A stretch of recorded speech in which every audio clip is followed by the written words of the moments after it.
So I'm going to be sharing the secret healing and benefits of okra water.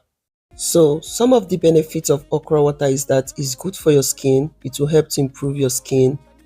You can drink okra water. It will help to aid digestion, good for weight loss. It will also help to boost your immunity. It will help to improve fertility, good for promoting good eye health, healthy heart, and it will reduce the risk of heart disease because the potassium will help your body to balance sodium. Fiber in the okra water will help to stabilize blood sugar by slowing down the absorption of glucose from the intestinal tract. So if you're having hormonal balance, drink okra water. It will be helpful. It will help to boost fertility, boost ovulation, and it is also beneficial for pregnant women. So you can enjoy 1 cup of this okra water as a first drink in the morning